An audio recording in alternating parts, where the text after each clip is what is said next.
warahmatullahi wabarakatuh. Perkenalkan, nama saya Siti Aisyah MPD. Saya adalah salah satu dosen di program studi pendidikan seni rupa, Departemen Seni Rupa, Fakultas Bahasa dan Seni Universitas Negeri Padang.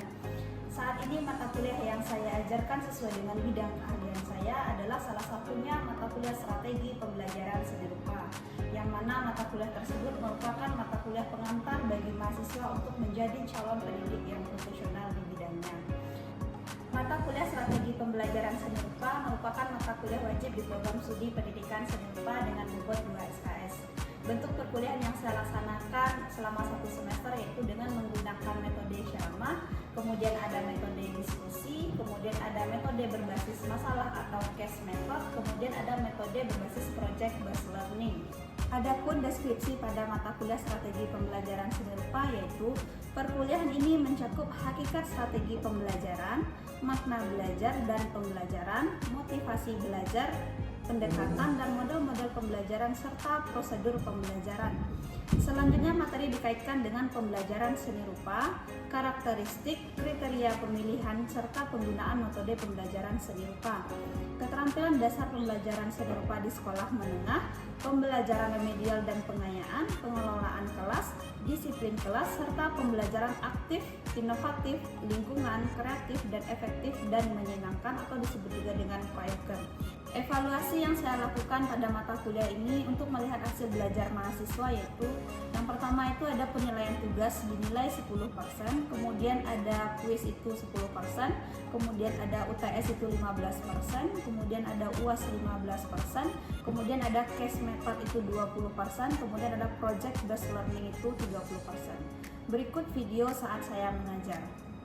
Assalamualaikum warahmatullahi wabarakatuh. Waalaikumsalam warahmatullahi wabarakatuh. Ya, selamat siang Anda sekalian. Apakah hari ini kabarnya baik-baik aja? Tidak ada yang sedang sakit ya? Oke, jadi untuk pertemuan ke-6 ini nanti kita akan mencoba mengulas mengenai model pembelajaran kooperatif learning. Sebelum nanti Ibu menjelaskan materi, mungkin kita absen dulu karena Ibu udah setting di MyBP. Silakan klik dulu absennya. Oke. Nah, jadi untuk model pembelajaran kooperatif learning ya, pembelajaran kooperatif ini ketika kita belajar mengenai model-model pembelajaran itu adalah sebagai bekal Anda nanti menjadi calon pendidik yang profesional.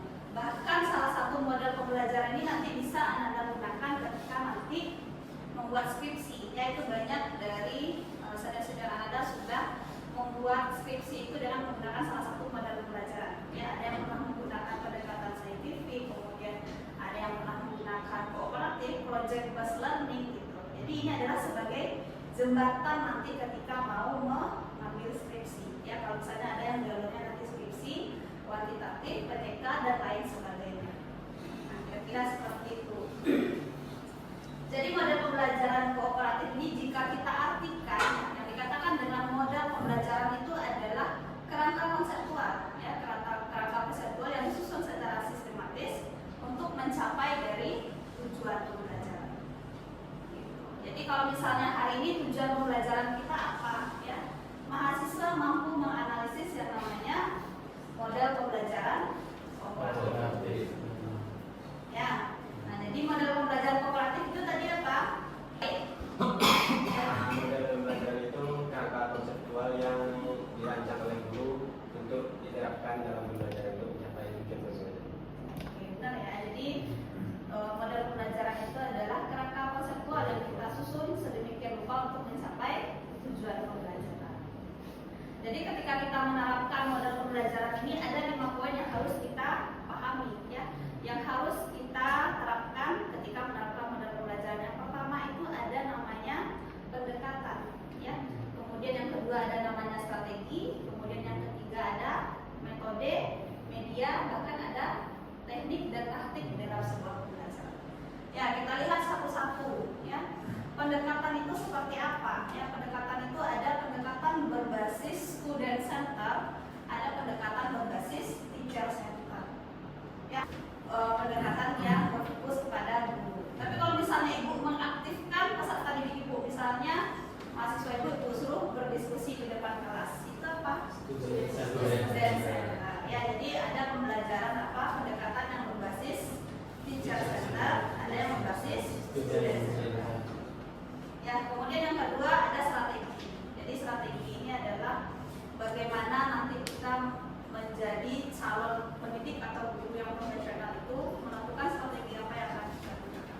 Strategi jitu yang kita gunakan dalam pembelajaran. Ya, jangan sampai nanti ya ketika mengajar Ananda menjadi guru, kita nanti akan menjadi guru semuanya ya. Ya PR itu nanti semuanya mencobakan menjadi guru. Nah, kalau misalnya nanti kita menghadapi peserta didik yang karakternya seperti ini, ya tentu kita harus memperhatikan atau mempertimbangkan strategi apa yang akan kita gunakan. Gitu. Ya, misalnya mau menggunakan metode ini, mau menggunakan media ini, mau menggunakan pendekatan ini. Itu adalah strategi dalam mengajar. Kemudian ada namanya metode. Metode itu banyak sekali nanti ya. Ada metode ceramah, gitu. Ada metode diskusi, ada demonstrasi, ada karya wisata.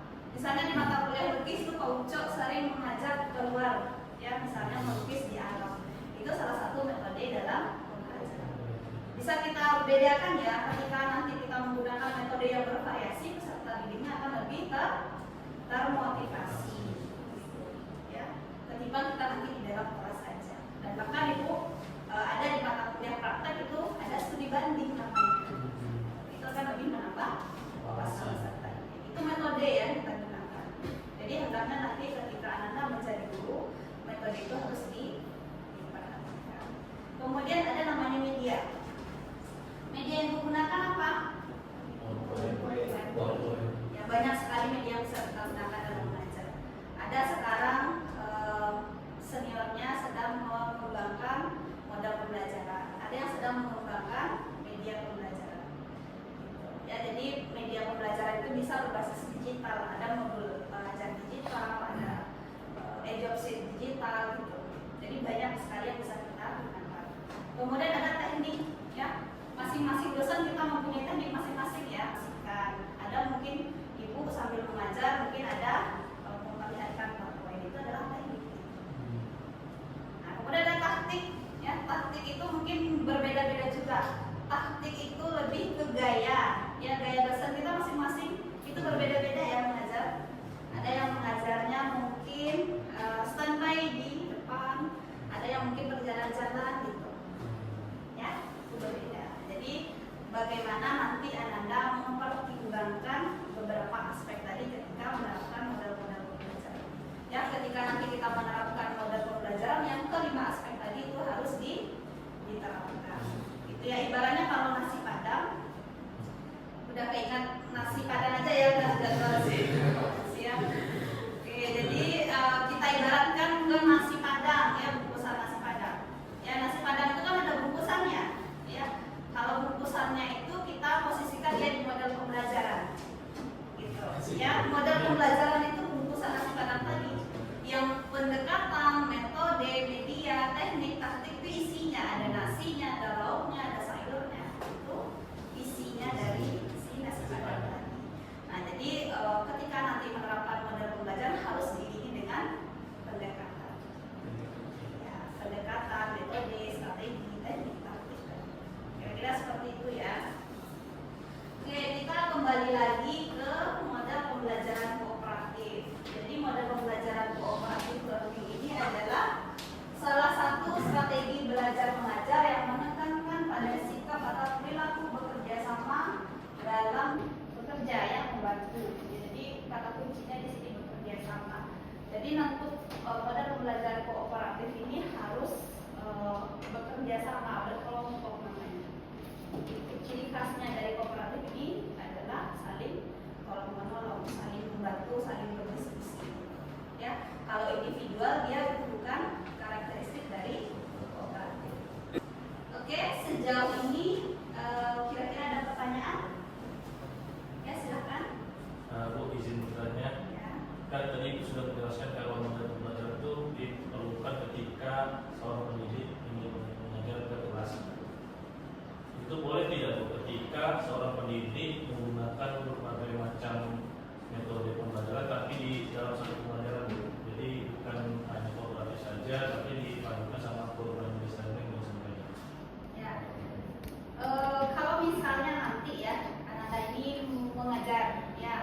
belajar menjadi guru.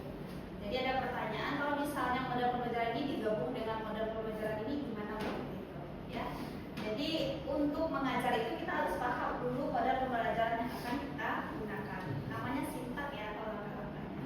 Ya tentunya kalau misalnya satu model pembelajaran kita gunakan satu aja. Karena langkah-langkah atau step by step dari model pembelajaran itu sangat banyak sekali. Mulai dari awal ya, bahwa guru memberikan simulasi baru nanti ke evaluasi. Jadi memang tidak bisa dicampur aduk kecuali dengan materinya berbeda. Tapi kalau materinya itu satu aja, nah itu tidak memungkinkan kalau kita menggunakan model pembelajaran yang lain. Oke, yang lain ada pertanyaan? Ya silakan. Baik Bu, terima kasih Bu. Ali izin bertanya Bu, kan kooperatif learning tadi disebutkan juga kelompok di sana Bu. Apakah pertanyaannya seandainya 10 orang dalam satu kelompok, apakah masih disebut kooperatif Bu? Ya, oke, berarti kalau misalnya anggota kelasnya itu ada beberapa, kemudian dibagi menjadi beberapa kelompok ya. Iya, Bu. Nah itu memungkinkan ya, memungkinkan sekali, itu tergantung dari peserta didik kita berapa orang.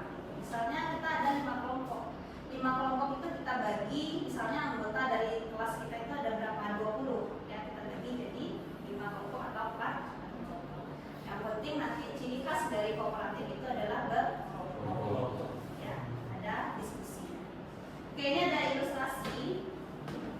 Nah jadi ilustrasinya di sini misalnya ada beban ya, beban ditangkap 150 kg ya, diangkat oleh atlet yang beratnya berapa atlet? 58. 58 ya, atlet mengangkat 150, kira-kira keangkat nggak sih? Nggak, tapi kalau misalnya dibantu oleh Tommy itu nanti akan keangkat. Jadi ibaratnya kalau misalnya kita ada problem dalam pembelajaran ya, kita pecahkan bersama-sama, itu akan lebih mudah ya. Jadi ilustrasinya seperti itu ya. Misalnya tugas-tugas yang kita kerjakan sendiri itu agak mumet ya. Tapi kalau ada masukan dari teman, misalnya kami mengerjakan apa ya, ada masukan dari Laura, oh bagusnya seperti ini, Tom bagusnya seperti ini. Nah itu akan lebih mudah kita rasa gitu ya. Pasti selama ini dalam berkuliah itu ada ya, saling tolong menolong, saling membantu. Nah ibaratnya seperti itu di pada pembelajaran kooperatif ini. Oke. Kemudian di sini ada langkah-langkah model pembelajaran kooperatif. Ya di sini ada peran guru itu. Walaupun nanti kita biarkan peserta didik kita itu berdiskusi, tentu kita harus mendampingi. Ya harus ada evaluasi yang kita lakukan. Jangan nanti serta-merta melepaskan peserta didik begitu aja. Ya. Yang pertama itu menyampaikan tujuan dan memotivasi peserta didik. Nah itu kegiatan pertama. Kemudian peran guru di sini seperti apa? Guru menyampaikan semua tujuan pelajaran yang ingin dicapai pada pelajaran tersebut dan memotivasi peserta didik untuk belajar. Ya, jadi ketika kita mengajar itu di awal kita membuka harus kita sampaikan tujuan pembelajaran kita apa. Misalnya tadi guru menyampaikan ya, tujuan pembelajaran kita hari ini adalah mahasiswa mampu menganalisis, menjelaskan yang namanya model-model pembelajaran. Jadi kalau misalnya ada pertanyaan, Bu, dari mana kita tahu peserta didik kita itu tercapai, mata pelajaran kita itu tercapai tujuannya atau tidak? Ya mungkin melalui kuis ya, atau mungkin melalui pertanyaan-pertanyaan yang kita berikan ketika mengajar. Ya kalau misalnya tidak terjawab, berarti tidak tercapai. Tapi kalau misalnya terjawab, kuisnya terjawab, pertanyaannya, berarti tujuan pembelajarannya tercapai. Jadi seperti itu kira-kira. Jadi kalau misalnya ingin tahu, ya tentu kita lakukan yang namanya evaluasi. Ya, jadi kita ada belajar mata kuliah strategi, ada belajar mata kuliah perencanaan, ada belajar mata kuliah evaluasi. Itu ibu juga yang ajar ya. Nanti kalau misalnya ada yang mengambil mata kuliah perencanaan, itu ibu juga yang ajar. Jadi bagaimana merencanakan pembelajaran sebelum kita masuk kelas, itu perlu. Ya, kemudian kita perhatikan strategi apa yang kita berikan. Terakhir baru nanti evaluasi. Itu saling kesinambungan tiga mata kuliah ini. Gitu, ya. Oke, lanjut. Menyajikan informasi, ya. Guru menyajikan informasi kepada peserta didik dengan jalan demonstrasi atau lewat pembacaan. Ya perlu adanya demonstrasi di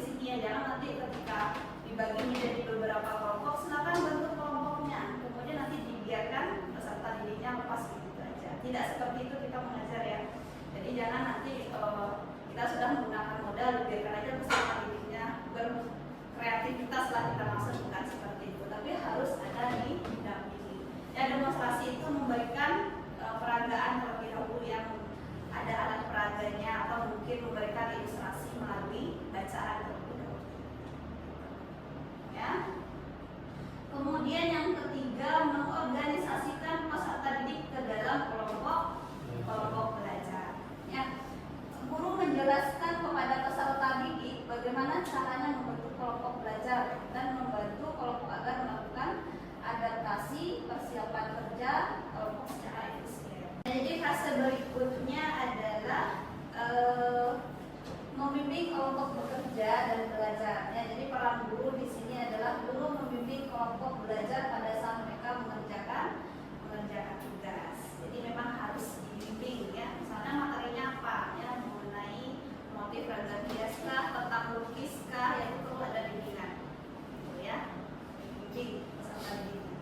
Kemudian fase berikutnya adalah evaluasi. Ya, jadi untuk fase evaluasi ini sangat penting sekali ketika nanti peserta didik kita sudah mempresentasikan hasil kerjanya, perlu ada bimbingan dari guru ya. Ada evaluasinya, ada bimbingan dari guru. Ya, dievaluasi apakah yang dikerjakan oleh peserta didik itu sudah sesuai dengan kriteria yang kita inginkan atau belum. Ya, kita evaluasi, tidak ada yang kurang, ada yang mungkin bagiannya yang memang tidak cocok, misalnya seperti itu ada evaluasi. Terakhir yaitu memberikan penghargaan. Ya, jadi ciri khas dari salah satu model pembelajaran kooperatif itu adalah memberikan penghargaan kepada peserta didiknya, ya, kepada siswanya.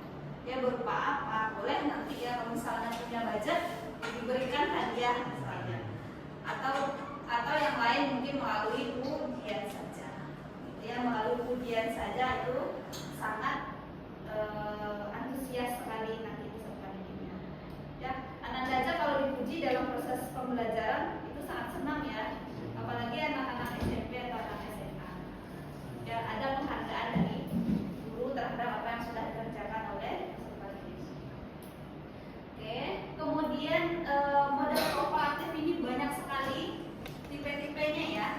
Nah, jadi salah satunya adalah yaitu tipe jigsaw. Gitu, ya. Ada yang tahu saw itu apa? Gergaji. Nah, gergaji, benar ya. Jadi saw itu adalah gergaji, dia seperti zigzag ya. Ada gergaji itu bergerigi. Nah, itu nanti tipe jigsaw itu nanti dia ada kelompok asal, ada kelompok ahli. Itu jigsaw.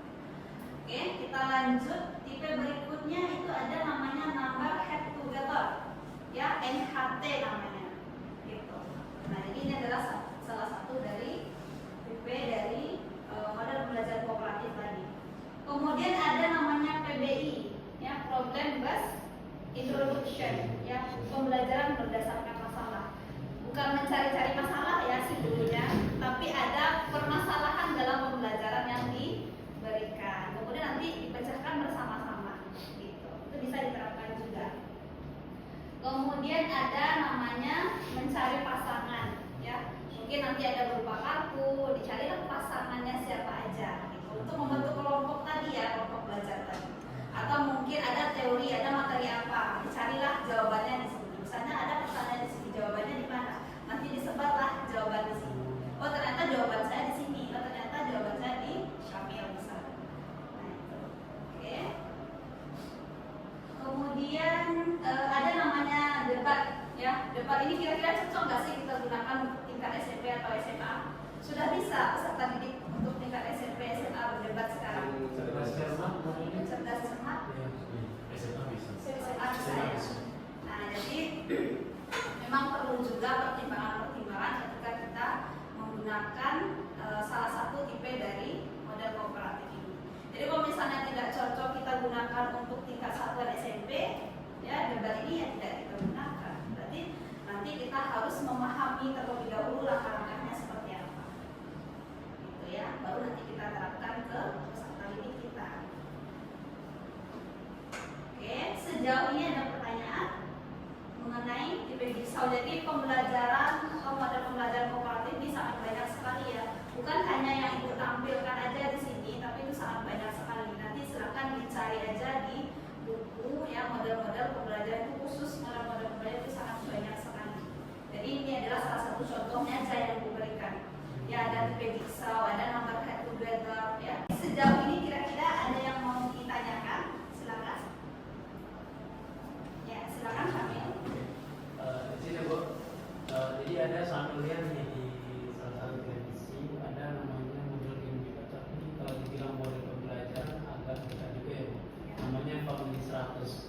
itu kayak model kuis juga, mungkin dikasih pertanyaan terus dikasih jawaban masing-masing kelompok namanya juga pemimpin gitu. Nah itu masuk pembelajaran model kooperatif atau gimana? Ya, jadi sebenarnya nanti bisa dibaca di buku juga nanti ya. Jadi yang disampaikan Samil itu lebih ke role playing, ya, tapi dia bukan ke kooperatif, gitu, ya. Nanti dia banyak ya, selain dari kooperatif, model yang kita pelajari ada pendekatan saintifik, yaitu khusus pendekatan saintifik aja. Ya, kemudian ada contextual teaching and learning, gitu. Kemudian ada problem based learning, ada project based learning, itu khusus. Tapi kalau model pembelajaran kooperatif ini, ya, dia itu banyak tipenya. Ya, jadi kalau disampaikan sambil itu lebih ke role playing, ya. Jadi kalau misalnya nanti ada mengajar di SD itu lebih cocok kalau misalnya menggunakan role playing, gitu. Atau mungkin ada match tadi ya, mencari pasangan, itu lebih bersemangat, lebih materinya lebih dipahami oleh ketimbang ceramah ya. Jadi itu harus diperhatikan. Yang lain tadi? Ya silakan. Baik Bu, bicara tentang model pembelajaran nih Bu. Salah satunya kan model pembelajaran yang hari ini Bu ajarkan yaitu metode kooperatif. Model kooperatif. Nah di masa sekarang yang marak dengan perkembangan teknologi, tentu saja mempengaruhi terhadap pola pikir manusia. Salah satunya termasuk itu peserta didik. Dan pola pikir itu pasti mempengaruhi aktivitasnya. Salah satu dalam bentuk pembelajaran. Nah, pertanyaannya, apakah model pembelajaran kooperatif ini masih relevan kita terapkan di masa sekarang seperti ini? Ya. Oke, pertanyaan yang bagus juga ya. Jadi tadi juga sudah disampaikan ya, ketika kita menerapkan model pembelajaran harus diiringi dengan yang 5 tipe lagi. Apa aja tipenya kita? Coba. Ada pendekatan, ada strategi, kemudian ada metode, ada media, teknik dan teknik. Pertanyaan Dayat tadi apa? Mengenai media pembelajaran digital itu masuk ke beberapa aspek yang harus kita terapkan, kita menerapkan ketika kita menerapkan model pembelajaran. Jadi kalau misalnya dikatakan relevan atau tidak, ya tentu sangat relevan sekali ya. Apalagi sekarang itu guru-guru calon ya, calon guru PPG itu memang harus menggunakan media pembelajaran berbasis digital, dan juga model pembelajaran itu harus ada di modul ajarnya. Jadi dia harus beriringan. Ya, jadi jangan hanya nanti menggunakan model ini aja, tapi harus ada medianya juga gitu. Harus ada pendekatannya juga gitu. Itu ya. Paham ya kayaknya? Oke, yang lain masih ada? Silakan Erik. Baik Bu, terkait model pembelajaran kooperatif itu apakah ada kriteria tertentu untuk pengelompokan siswa? Apakah harus heterogen atau homogen? Ya. Oke, kita contohkan dulu ya untuk menjawab pertanyaan dari Erik. Ibu contohkan satu di model model pembelajaran Jigsaw. Ya, jadi Jigsaw itu tadi Ibu bilang apa? Ada kelompok asal, ada kelompok ahli. Jigsaw itu dibagi menjadi berapa kelompok ya?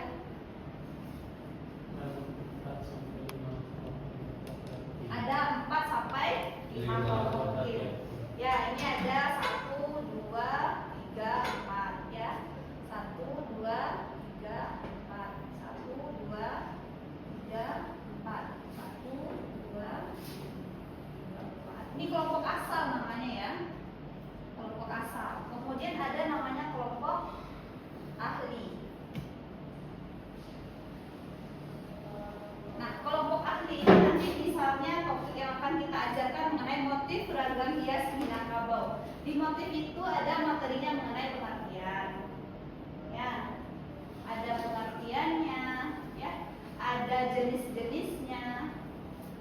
Ya, kemudian ada maknanya. Gitu.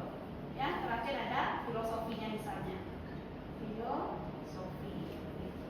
Ya, dari masing-masing kelompok ini semuanya harus membahas mengenai motif ragam hias tadi. Ya, motif ragam hias Minangkabau lah, ya, Minangkabau. Nah, jadi kelompok asal ini